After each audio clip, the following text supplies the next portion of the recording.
Buenos días y bienvenidos. Comenzamos, si les parece. Mi nombre es Emilio Vega Gil, soy vicepresidente ejecutivo de la compañía FlexFunds y les saludo desde Miami esta mañana. Gracias por estar con nosotros hoy y espero que gocen de buena salud en estos tiempos tan extraños que vivimos.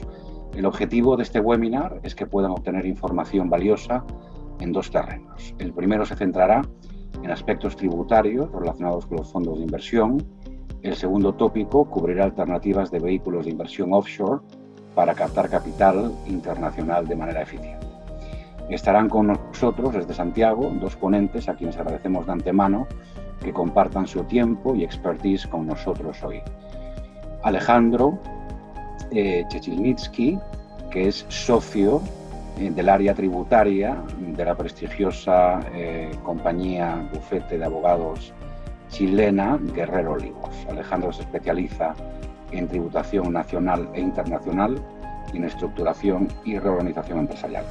Alejandro es un profesional de referencia en el rubro en Chile y cuenta con amplia experiencia en diversas empresas de renombre, tanto nacional como internacional. Bienvenido, Alejandro, muchas gracias por tu tiempo en el día de hoy. El segundo ponente que nos acompañará, también desde Santiago, es Maite Puente-Alba, Country Manager para Chile de la compañía norteamericana FlexFunds. Maite es especialista en desarrollo de negocio y en la estructuración de vehículos de inversión y posee más de 20 años de experiencia en finanzas corporativas y desarrollo comercial en compañías multinacionales. Bienvenida, Maite, y muchas gracias también a ti por tu tiempo en el día de hoy. Antes de comenzar, solo un pequeño detalle logístico. En caso de que vayan teniendo preguntas, las iremos contestando por el chat de este webinar. Pueden ir dejando sus preguntas, escribiéndolas en el chat que se encuentra abajo y a la derecha de sus pantallas. Sabemos que su tiempo es importante y por eso queremos limitar la duración del webinar a 45 minutos, por lo que si alguna pregunta quedara sin responder, lo podemos hacer por email o estableciendo una llamada personalizada para resolverlas. Y sin más dilación, damos paso a Alejandro. Alejandro, buenos días de Miami y cuando quieras. Gracias. Muchas gracias, Emilio. Muchas gracias a todos por estar presentes. Bueno, vamos a conversar entonces el día de hoy sobre los fondos de inversión, en particular en Chile. Vamos a hablar sobre principalmente las leyes que regulan a los fondos, que lo han regulado durante el tiempo. Vamos a conversar un poco sobre la historia de los fondos de inversión en el país y vamos a terminar haciendo una pequeña revisión de cuál es la tributación de los fondos de inversión en Chile, haciendo distinción entre los fondos públicos y los fondos privados. Como una forma de iniciar, vamos a revisar la historia. En general, los fondos fueron creados para efectos chilenos en el año 89, por la ley 18.815. Esta ley no contenía fondos de inversión privados, ellos solamente se agregaron por la ley 19.705 en el año 2000. Esta ley agregó el título séptimo a la ley 18.815, que se mantuvo como la ley que regulaba este tipo de fondos. En el mismo marco de leyes especiales existían leyes que regulaban fondos de capitales extranjeros, fondos mutuos y fondos para la vivienda, entre otros. A continuación, el año 2007 se modificó nuevamente la ley 18.815 para regular ciertas actividades de los FIM, en lo que se estimó que iba a ser una medida para evitar el abuso que se estaba originando para temas tributarios por las personas que utilizaban fondos de inversión para invertir en inmuebles en Chile y conseguir que las compras y las ventas de estos inmuebles no fueran gravados. Así, de esa manera, el año 2007 se reguló que los fondos de inversión no podían invertir directamente en bienes inmuebles, lo que no limita la capacidad de los fondos, como veremos más adelante, para invertir en otras sociedades que sí tienen por actividad desarrollo inmobiliario. La importancia de los fondos como estructura es bastante clara. En Estados Unidos, en el año 2010, se registraban más de 13.000 fondos de inversión, con activos contabilizados en más de 11 billones de dólares. Esto es solamente Estados Unidos, imagínense lo que es a nivel mundial. Así, siendo tal el potencial de los fondos, Chile reconoce la necesidad de crear una ley simple y ordenada que promueva la inversión y consiga neutralidad tributaria para los inversionistas y al mismo tiempo un incentivo al ahorro, es decir, una plataforma simplificada de inversión financiera en Chile y que fuera efectivamente neutra tanto para nacionales como para extranjeros. En ese marco, el año 2014, como comentábamos, se publicó la ley 20.712, que se conoce hasta el día de hoy como la Ley Única de Fondos, o la LUF, y que derogó toda la normativa previa que regulaba este tipo de instrumentos, las que habíamos comentado previamente, para pasar a ser una regulación única y orgánica. Es interesante detenerse en este punto para mencionar que todas estas leyes decían poco, o casi nada en realidad, de la tributación que afectaba a los fondos. A ninguno de ellos en particular, no hablaba de tributación o de la forma en que los fondos eran tratados para la ley de la renta u otros impuestos. De esa manera, fue simplemente el Servicio de Impuesto Interno, a través de circulares y oficios, el que empezó a definir esta tributación. Y como vamos a ver en la etapa de revisión de la tributación, si es que estos fondos eran o no sujetos de impuestos. En particular, era tal el nivel de confusión que había en el país y de falta de certidumbre, que hasta el año 2006 y 2008 no había claridad si es que los fondos de inversión, fueran públicos o privados, eran sujetos de obtener un RUT, un rol único tributario. O sea, hasta ese momento eran prácticamente simples, entre comillas, contratos, que no tenían una vida para el Servicio de Impuesto Interno. Ya el año 2006 se definió que los fondos de inversión efectivamente eran contribuyentes para al menos la ley de impuestos a las ventas y servicios, el IVA, y también para definir definitivamente que debían obtener el RUT, que estaban obligados a obtener un número de rol único tributario. Pero recién estamos hablando del año 2006 y 2008, de circunstancias que los fondos en sí mismos ya llevaban muchos años. Ahora, hablando ya de la LUF, la Ley Única de Fondos, vamos a tratar sobre la misma las formas principales de clasificación de los fondos y vamos a revisar las modificaciones que ha tenido. Entonces, como indicábamos, la ley derogó los otros cuerpos legales y pasó a regular básicamente dos tipos de fondos.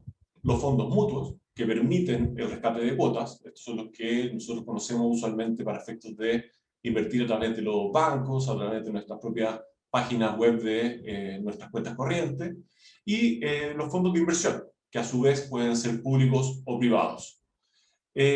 Van a ser públicos o privados según sea la oferta de sus cuotas y la naturaleza también de sus aportantes. Ahora, para el caso de los fondos de inversión, la principal característica que los distingue de los fondos mutuos, como comentábamos, es que para los fondos de inversión sus cuotas no pueden ser rescatables, o de ser rescatables solo lo pueden ser después de 180 días. En esta presentación vamos a hablar principalmente de los fondos de inversión, no vamos a hablar de los fondos mutuos. Entonces, para ver las diferencias, vamos a comentar primero que los fondos de inversión públicos tienen que efectivamente tener cuotas que son valores de oferta pública. La excepción a esto es que tengan un inversionista que sea institucional. Además, el número de participantes tiene que ser superior a 50, nuevamente con la excepción de que tengan un inversionista institucional. El patrimonio tiene que ser superior a 10.000 UF y su administración la efectúa una sociedad anónima, y acá esto es importante, que es una administradora general de fondos, que está sumamente regulado, como vamos a ver en el próximo slide. En el caso de los fondos privados, las cuotas no son, ni requieren ser, valores de oferta pública, y deben siempre mantener menos de 50 partícipes. Ya vamos a revisar un poco más adelante algunos de los requisitos que establece la ley y cómo han cambiado en el tiempo. Además, la administración de estos fondos puede ser por una administradora general de fondos o también puede ser por una administradora especial que tiene algunos requisitos como registrarse frente a la Comisión de Mercado Financiero. Dicho eso, aunque la sociedad administradora tenga que registrarse, estos fondos no se encuentran sometidos a la fiscalización de la CMF y se rigen, bueno, exclusivamente por las disposiciones contenidas en su reglamento interno y la ley. Acá, como comentábamos, tenemos un pequeño diagrama en el que podemos observar que las administradoras generales de fondos, por supuesto, pueden administrar ambos tipos de fondos, los públicos y los privados. Y, por otro lado, las administradoras de FIP solamente pueden administrar fondos de inversión privados. En ambos casos, estas entidades, los fondos, pueden recibir aportantes nacionales o extranjeros y en ambos casos pueden ser institucionales. Dentro de las regulaciones quizás más importantes para definir la utilidad de los fondos de inversión están las limitaciones a sus actividades. Entonces, tal como lo habíamos conversado antes respecto del tema del uso para efectos tributarios, los fondos siempre han tenido algunas limitaciones a las actividades que pueden realizar. Aunque no siempre han sido tan claras, hoy podemos distinguir sin mucho problema entre actividades directas e indirectas. En síntesis, como para hacer un resumen, los fondos no pueden, de forma directa, realizar casi ninguna actividad que no sea financiera. Es decir, prácticamente no pueden operar como empresas activas, sino que tienen que funcionar como inversionistas pasivos o instituciones financieras. Así, está prohibido realizar de forma directa inversiones en bienes raíces, en pertenencias mineras, en derechos de agua, en derecho de propiedad intelectual o industrial y vehículos de cualquier clase. En general estamos hablando de inversiones que en la historia de Chile han tenido una tributación especial, una tributación especial que muchas veces implica acceso a tratamientos como de renta exenta o ingresos no renta. Ahora bien, las actividades que están prohibidas en forma directa son las industriales, comerciales, inmobiliarias, agrícolas, de minería, de intermediación, de seguro, reaseguro, cualquier otro emprendimiento o negocio, en general prácticamente cualquier tipo de actividad comercial. Esto, puesto que como ustedes saben, los fondos no están afectos a impuestos de primera categoría y por lo tanto la intención que existió originalmente por muchos contribuyentes de utilizarlo para desarrollar estos negocios empezó a forzar a la autoridad a limitar este tipo de actividades y con eso evitar que hubiesen beneficios tributarios que no iban acorde con los deseos de la propia ley de fondos y de las autoridades, que era generar un vehículo de inversión que permitiera acceder a algún tipo de financiamiento especial o algún tipo de inversión financiera a personas que lo requirieran para el desarrollo de sus negocios, no así para beneficiar a algún tipo de industria o comercio. Acá podemos ver entonces las modificaciones más importantes a la Ley Única de Fondos. Así como la ley original del año 89, la ley 18.815, tuvo modificaciones, la Ley Única de Fondos, la LUF, también ha sufrido modificaciones. De estas, 3 son las que uno puede notar claramente, que han tenido importancia, y dentro de estas 3, la verdad es que las más importantes son las del 2014, que fue muy cercana a la creación de la ley de fondos, y la que ocurrió el año pasado, el año 2020, durante el gobierno de Piñera. Ahora, esta modificación, el año 2014, decía relación con el interés que tuvo el Congreso de dejar más en claro cuál iba a ser el tratamiento específico desde el punto de vista tributario para los fondos. Entonces, la Ley Única de Fondos, en el apartado que se refiere a tributación, específicamente a la tributación de los aportantes y a la tributación de los fondos, se desarrolló con mucha dedicación y estableció básicamente todos los detalles, llegando incluso a regular cosas que eran materia de la Ley de Impuesto a la Renta. Ustedes se acordarán que hasta hace un par de años nosotros teníamos regímenes tributarios nuevos, 14A y 14B, que eran integrados y semi-integrados, y incluso este año ya han vuelto a cambiar, lo que provoca siempre modificaciones a la Ley Única de Fondos para mencionar los regímenes correctos. En este caso, el año 2014, se reconoció la necesidad de establecer con mucha claridad cuáles eran los tratamientos específicos de distribuciones de dividendos o retiro de utilidades efectuadas a los fondos de inversión y por separado cuál iba a ser el tratamiento que tuvieran esas mismas rentas cuando fueran distribuidas a los aportantes. Esto puesto que, como ustedes saben, la ley de impuesto a la renta es bastante compleja, en el sentido de que hay 2 niveles de tributación que permiten utilizar los créditos de primera categoría por las rentas pagadas por las filiales. Entonces, un fondo que tenía inversiones en sociedades iba a tener, de alguna manera, dividendos que venían con impuesto de primera categoría pagado, aunque el fondo en sí mismo no fuera un contribuyente de impuesto de primera categoría. A continuación, el año anterior, el año 2020, la ley 21.210 modificó el artículo, a través de su artículo 18, disculpen, algo quizás más importante aún, que es cuáles son los requisitos para poder efectivamente ser un fondo de inversión.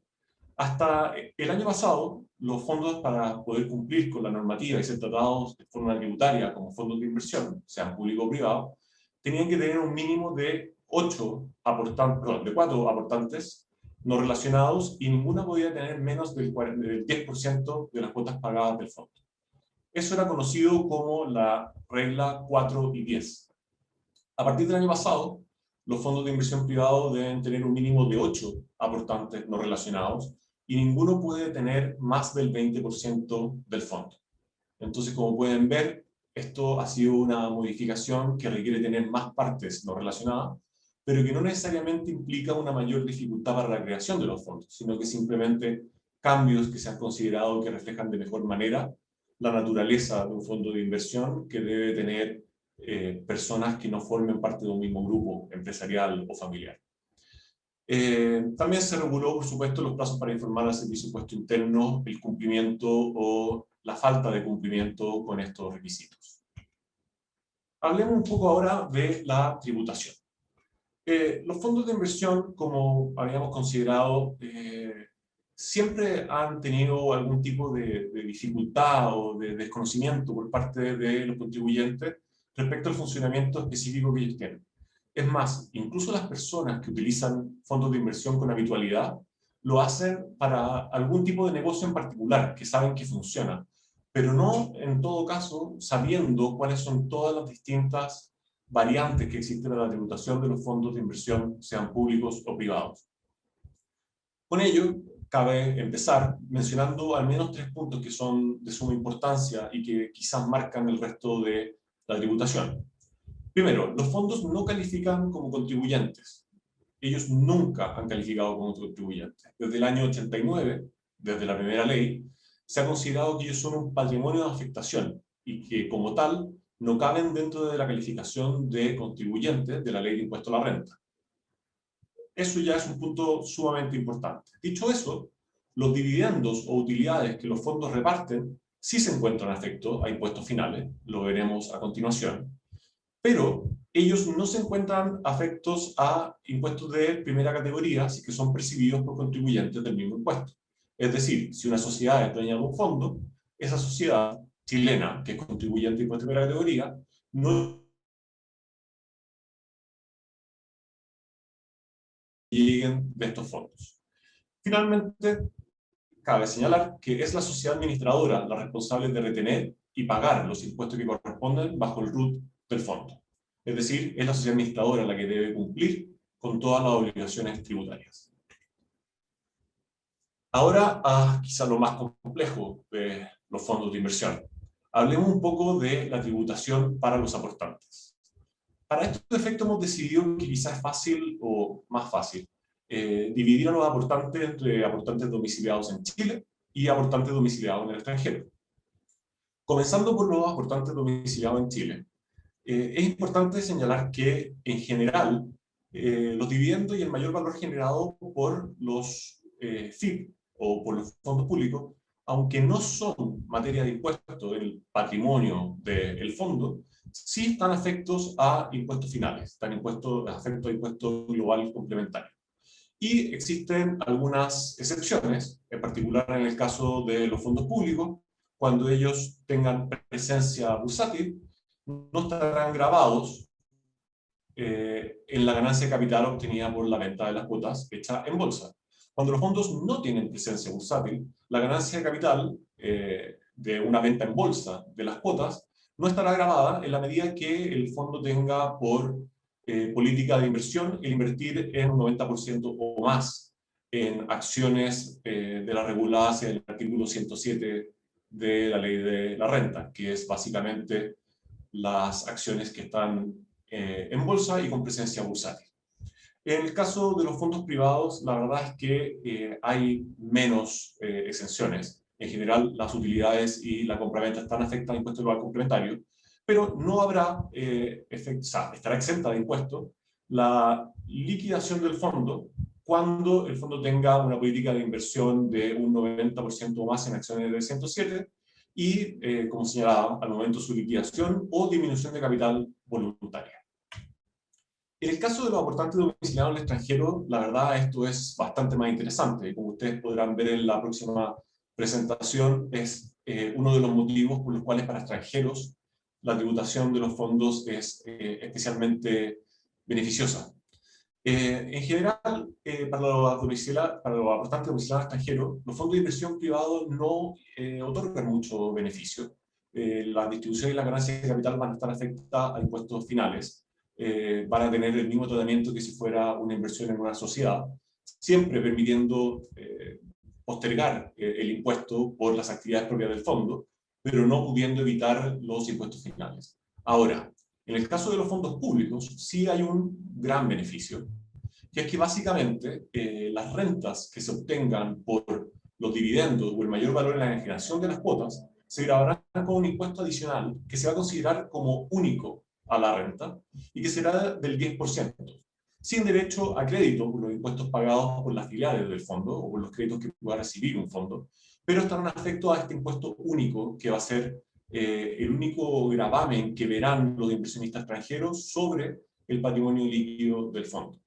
Desde este punto de vista, hay algunas excepciones también, que es principalmente cuando un fondo público tiene inversión en activos extranjeros o en derivados en más del 80%, en cuyo caso no estarán afectos a impuestos al momento de la realización de percepción por parte de los inversionistas extranjeros. Para ir cerrando, en vista de que tenemos poco tiempo, quisiera comentar algunas cosas. Se está poniendo quizá en duda o se está poniendo algún nivel de dificultad a la continuidad de los beneficios tributarios o incluso de la institucionalidad legal de los fondos de inversión, puesto que se ve que claramente hay necesidades de recaudación por parte de los gobiernos. El estallido social del año 2019 y la pandemia durante el año 2020 y este año 2021 han generado mucho ruido por la necesidad de recaudación, por el incremento del gasto fiscal. Pero todavía creemos nosotros, al menos en Guerrero Olivos, que hay motivos para tener una legislación especial, que hay motivos para tener estos beneficios. En lo principal, habría que mencionar que a diciembre del año 2020, los activos administrados por fondos de inversión registraron un monto récord de 32.831 millones de dólares en Chile. Y solo en el tercer trimestre del año pasado, el avance frente a septiembre fue del 13,28%. Es decir, estos son vehículos que están sumamente vivos, sumamente activos y que están siendo utilizados de gran forma en la legislación nacional. Hay que recordar nuevamente que no son formas de evitar los impuestos finales, es simplemente un beneficio respecto del impuesto a la renta, el impuesto de primera categoría para las empresas. Los impuestos finales se terminan pagando y en la medida que no se ahorre, es decir, que se hayan hecho distribuciones o se liquiden, para los inversionistas en Chile va a pagar impuestos y para los inversionistas extranjeros también estarán afectos al impuesto del 10% del que conversamos, salvo las excepciones. Dicho eso, quizás para la conversación que vendrá al final de la siguiente presentación, vale la pena tener en cuenta lo que hemos mencionado recién. Hemos sido víctimas, hemos sido parte de un estallido social que está reclamando más conciencia social y mejores aportes del Estado para las personas. Estamos en medio de una discusión respecto de una nueva constitución, que por supuesto implica también un nuevo orden tributario, orden fiscal y quizás cambios importantes en lo que son las políticas tributarias para todos los efectos frente al derecho a propiedad y otros. Estamos también a puertas de nuevas elecciones presidenciales, ya tenemos candidatos, todos ellos tienen que establecer cuál va a ser su programa para efectos tributarios. Estamos aún viviendo el embate del COVID-19, estamos de hecho en este mismo momento en cuarentena. Todo esto implica grandes desafíos por el incremento del gasto fiscal, y Chile siempre ha sido un país muy conservador, al que no le gusta tener mucha deuda extranjera o deuda fiscal. Por lo tanto, en ese contexto hemos visto que hay algunas propuestas para dejar de aceptar la exención de los fondos de inversión público o privado con impuesto a la renta. Se está pensando empezar a cobrarles, para lo cual, cabría decir, sería lo mismo que tener una sociedad anónima o una sociedad de otro tipo. Es decir, ya no valdría la pena la existencia de una figura llamada fondo de inversión. Con eso, la inversión que ya hemos mencionado, que es tremendamente importante, dejaría probablemente de existir o sería menor, puesto que es claro que la rentabilidad inmediata y la capacidad de reinversión se anularía. Es decir, los objetivos principales y originales de las leyes que crearon los fondos, la neutralidad tributaria y el incentivo a la inversión, se perderían. Dicho eso, hay que estar atentos, hay que pensar siempre en tener un ojo puesto en la legislación y en las tendencias, pero creemos que, por lo que ha sido la tradición chilena, las modificaciones que ocurran nos entregarán bastante tiempo para poder ajustar los fondos que existan en ese minuto a las nuevas reglas, o van a permitir mantener el tratamiento de los fondos que existan en ese minuto con los beneficios tributarios que en ese momento hayan tenido. Les quiero agradecer a todos por su paciencia. Sabemos que este tema es bastante complicado y la tributación siempre es un tema bastante árido, así que les agradezco su atención. Y los dejo con Maite Fuentealba, que hará la presentación de FlexFunds. Muchas gracias. Gracias, Alejandro, por tu interesante y completa presentación. A continuación, yo les voy a entregar una breve descripción de la evolución de las estructuras offshore y activos alternativos, sus ventajas y aplicaciones. Para comenzar, les voy a presentar qué hacemos en FlexFunds, qué hacemos y cómo lo hacemos. En nuestra compañía nos orientamos a brindar acceso a los mercados de capitales globales. Esto lo hacemos a través de la creación de vehículos de inversión eficientes que permiten una fácil distribución en los mercados a nivel mundial. FlexFunds es una compañía que busca, a través de un programa de securitización o titulización, convertir uno o múltiples activos en un título financiero. En este proceso de securitización nos enfocamos en tres aspectos fundamentales. El primero es conectar inversiones sólidas de distintas estrategias de inversión con el mercado de capitales. El segundo es empoderar a pequeñas y medianas empresas a que puedan acceder a distintos canales de financiamiento. Y por último, crear un impacto real y sostenible en las economías a escala global. Ahora veremos nuestra compañía a través de los números. FlexFunds es una compañía que ya cuenta con 10 años de existencia, ha emitido más de 250 productos financieros para terceros, con más de 1.5 miles de millones de dólares de activos bajo programa y con más de 200 clientes en todo el mundo. Una buena forma de explicar lo que hacemos es decir lo que no hacemos. En primer lugar, no manejamos capital, es decir, no tenemos estrategias propias. Y en segundo lugar, no levantamos capital, es decir, solo creamos vehículos de inversión para que los gestores de activos les sea más fácil crear estrategias de inversión y levantar el capital de sus inversionistas. Para entender el concepto de vehículos de inversión, haremos mención a su evolución. Primero, tenemos el concepto de los fondos privados, en los cuales el inversionista participa directamente en una compañía a través de un contrato de suscripción y de la compra de acciones físicas, como pueden ser los criados en BVI o en Caimán. Por otra parte, tenemos los fondos regulados en dos jurisdicciones principales. En Estados Unidos, siendo los más comunes los fondos mutuos y los ETFs, y en Europa, donde hay una gran variedad, y los más comunes de este tipo de fondos están domiciliados en Luxemburgo.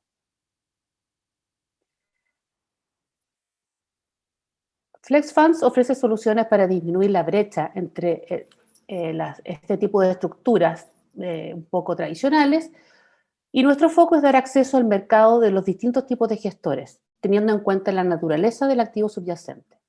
Además, nuestra empresa proporciona una administración centralizada en lo que respecta a los servicios de back office y la creación de estos vehículos de inversión, permitiendo su distribución en las distintas plataformas bancarias.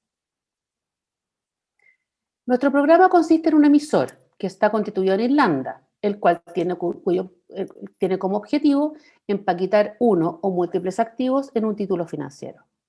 Cuenta con un ISIN number, está listado en la Bolsa de Viena y que, como dijimos antes, permite el acceso a los mercados de capitales internacionales y la flexibilización del activo subyacente del título que crea este emisor.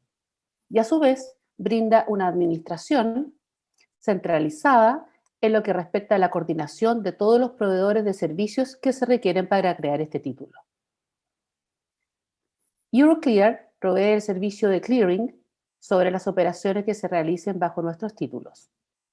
Este emisor se constituye con un mandato limitado, que lo único que le permite hacer es emitir notas, a las que llamamos Flex ETPs. ETP significa Exchange Traded Product, que están registrados en Bank of New York como agente de registración para que se pueda acceder a estos títulos desde cualquier cuenta de corretaje.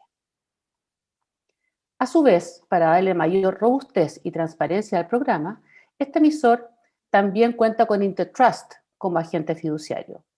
Esto quiere decir que cada vez que emitimos un título, el cual tiene como objetivo invertir en uno o múltiples activos subyacentes, según haya definido el gestor, el agente fiduciario va a velar porque se cumpla ese objetivo de inversión con los fondos que provengan de la colocación de sus inversionistas. Además, este emisor tiene que reportar los precios de sus activos subyacentes. En muchos casos, nosotros tomamos el rol de Calculation Agent y en otros casos nos basamos en el cálculo de terceros, para lo cual contamos con la revisión de Deloitte y de BDO. Además, recientemente externalizamos el cálculo del NAV o Net Asset Value a través de un acuerdo con Moody's como proveedor de servicios. Otra de las ventajas que creemos muy relevante de nuestros programas es la distribución de los precios, puesto que muchas veces los inversores, cuando acceden a un tipo de inversión, tanto líquida como ilíquida, necesitan saber constantemente el valor de su posición, de su inversión. Nosotros en FlexFunds los presentamos en las plataformas de Bloomberg, Reuters y Six Financial. Desde estas plataformas, los bancos custodios toman los precios y los informan en los estados financieros de cada inversionista, lo que brinda transparencia al reporte de precios de los activos subyacentes. Es muy relevante la visibilidad, como ya dije, que tiene cada uno de nuestros programas en Bloomberg. En esta plataforma, que como ustedes saben, publica la distribución de los precios de los activos y adicionalmente permite la creación de un track record auditable y público. Esto se debe a que con el ISIN number de cada uno de los títulos que creamos, se puede acceder a la información de cada uno de ellos. El resultado final es que el inversionista podrá ver en su cuenta de corretaje el valor actual de la nota como un activo más. Esto sin duda genera mucha tranquilidad y confianza en los inversionistas. Nuestro programa está dirigido a los distintos participantes que voy a mostrar en esta slide. Principalmente son los gestores de portafolio. Cuando tienen la necesidad de distribuir o plantear una estrategia de inversión, como por ejemplo un fondo de acciones tecnológicos en Estados Unidos, nuestro principal objetivo con este gestor es crear una estructura que le permita canalizar y distribuir su estrategia en el mercado de capitales y específicamente en la banca privada, para que sus inversores accedan a este título. Luego, estos fondos terminan cayendo en una cuenta en Interactive Brokers que es administrada por este manager designado y que a su vez es donde va a aplicar esa estrategia de inversión desde una sola cuenta y de esa manera centraliza su inversión y los inversionistas acceden desde su cuenta de corretaje. En FlexFunds consideramos que las ventajas de este tipo de programas, más allá de la centralización en la administración de la cartera, también es la facilidad en la distribución. El hecho de que no recae sobre el manager la responsabilidad de ser el Know Your Customer, ya que la responsabilidad recae en el broker desde donde se está comprando el vehículo. A su vez, los gestores de fondos, tales como los hedge funds, los fondos de private equity o venture capital, también ven la ventaja de operar con nosotros para distribuir el producto en banca privada de una manera fácil y simple, dado que nuestro ETP jurídicamente es una nota de deuda. Con lo cual, el procedimiento para dar de alta este tipo de vehículos en las plataformas de trading es mucho más simple de lo que puede ser un fondo. Entonces, nuestro producto termina acoplándose a las estructuras ya existentes para brindarles acceso al mercado de capitales. Los gestores de activos alternativos muchas veces tienen impedimentos o dificultades para acceder al mercado de capitales o a nuevos canales de distribución, y a través de nuestros programas les damos la opción de acceder a ellos. Por otra parte, las corporaciones industriales pueden acceder a mecanismos de financiamiento a través de nuestros programas y los family offices aseguran la confidencialidad de los activos subyacentes a través de los programas que creamos, mejorando así la transferibilidad de estos activos. Como hemos podido apreciar en los últimos años, el desarrollo de los activos alternativos responde a la necesidad de los inversionistas de acceder a una mejor combinación de riesgo-retorno. Además, diversificar sus portafolios y obtener una asset allocation para activos tangibles y contracíclicos. Flex Funds ofrece soluciones que optimizan las ventajas de estos tipos de activos y permiten su distribución en mercados globales. Finalmente, quisiera presentarles dos casos de éxito de nuestros clientes.